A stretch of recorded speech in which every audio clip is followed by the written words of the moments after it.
99.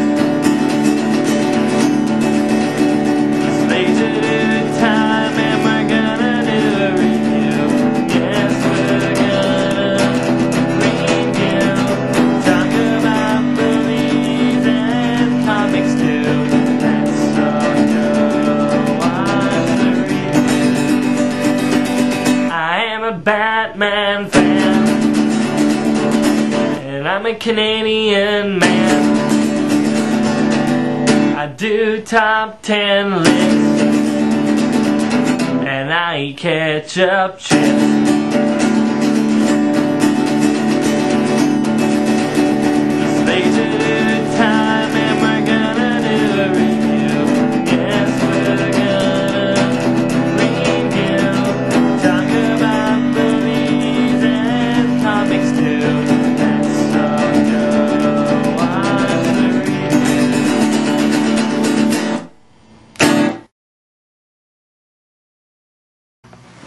Hey guys, what's up? It's me, LazyDude99. So, I'm here to review Batman and Son. You know, that's kind of a weird title when you say it. It sounds like they're going on a fishing trip. Batman and Son. Make sure you put on the bait, Damien. Yes, Dad. Anyway, this was written by Brat, Morrison, and I am going to review it. This comes from a request from ZDog14, I believe your name is. I might get the number wrong, but I'm pretty sure that's it. So, what do I have to say about Batman and Son? Well, let me see. If you watch my old top 10 Batman graphic novels, this is on there. It's actually on there, and but if you watch my new one, you realize that it's not. Well, that is why. Back when I first did the list, I didn't have a whole lot of graphic novels. I had the Batman and Son, I had a whole lot of others, but I didn't have a whole lot. Excuse me. Okay. That was, excuse me. So I just put it on the list. Now, nowadays, I have a lot more, so it got bumped off. So is this just good, or is it just bad? Well, let's go in. The basic story starts off with a Batman shooting the Joker in the head. We don't know why in the beginning of the story, but there is this guy dressed up as Batman, and he takes a gun, and he shoots the Joker. Unfortunately for Batman, the Joker survives. In fact, he's so pissed that he actually survives that he throws him in a trash can. Now, after this, Joker was the last of all the criminals that were out. Mostly all the criminals except for Two-Face and Commissioner Gordon. There's a couple of small-timers are out there. So basically Gotham is clean from all big crime for the moment. Alfred and Tim, Robin, think that Bruce needs to get out of the country because he seems to be brooding, and Alfred thinks he needs to reinvent himself as Bruce Wayne because he seems to just be all glum and Batman-like all the time, and, he's not even in the tabloids anymore. He's not even becoming that playboy. So, Batman agrees after he looks at a screen and thinks he sees Killer Croc, but it's really a guy in a trench coat. So, yeah, I need a break. And so he goes to London. And along the way, as soon as he's going there, his ex-girlfriend, or I don't know if we would call her girlfriend, Talia al Ghul, who is the daughter of Ra's al Ghul, sees where he's going from radar, and decides it's a time for him to meet his son, Damien. So what does she do? Well, she had gotten the Man-Bat serum from Dr. Kirk Langstrom, and she had stolen it from him. Not stolen, she threatened to hurt his wife if he didn't give her the serum.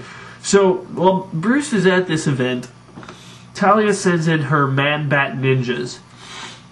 I love Batman's reaction. He says, Man-Bat ninjas. This was kind of unexpected. Yeah, and so it takes about like 30 of them, but they finally take Batman down, and they bring him to Santiago where Batman meets his son, Damian. Now, Damian is kind of my problem with this book. It's not that I don't like Damian. I've talked about Damian, and I said that he's an alright character. It's just the way he was introduced, I don't really like. Like, first he starts out as the most whiny, spoiled kid you could ever, and the worst kid you would ever imagine. He doesn't listen. He actually even tries to fight Batman, and he doesn't listen to orders. He just thinks he does what I want to do. He's like, I want to, and he actually tells Alfred to F off, and you're just like, okay, does that look like Batman's son to you? And all this until Batman yells at him saying, shut up, you little twerp, or, you know, he just, and after that he actually goes, yeah, I'll fight crime. And he goes from whiny to really dark, and he actually wants to, he actually beheads a villain. He kills a villain, some guy named the Spook, you know, no one important. So he kills a villain by chopping off his head, and then he nearly kills Robin, which, you know, I get why he did that, because, you know, he's thinking, he's adopted, he's not even your real son, I should be Robin, I should be the one, which is alright. The only thing is, I don't like that he's able to take Robin. I mean, Tim is probably about, like, what, 15, 16, where this kid's only about, like, 13, so Tim has, like, 3 more years of experience than this kid. True, this kid has been raised by assassins, but I just don't like that he's able to take him so easily or something. Or it seems like he's, like, so talented and so great, because, and even Tim's surprised at his skill. I don't think he should do that, because it basically seems he's on the same playing field with this character that we've grown to love all this time, and all of a sudden this guy, this Brat, just comes out and he's on the same level. Nah, I don't really like that. But anyway, he nearly kills him, and then he goes from that dark stage to, yes, Father, I'll do whatever you say, Father. Come on, I want to help, Father. There's actually a scene where they go when Batman and Damian go to stop Talia from doing something. And there's actually a scene where he's saying, haha, look at me, Mother. I mean, he just goes through many emotion changes. I mean, he goes from spoiled to dark to a little kid that just wants to impress his parents. And Talia's doing all this to try to get them to be an actual family, which I'm like, oh, geez, girl. You're the daughter of a guy in charge of a league of assassins. No one can have a normal childhood with that. And the guy dresses up like a bat. And also, she kind of wants to raise Damian to be the ruler of the world. So, you know, Bruce just says no.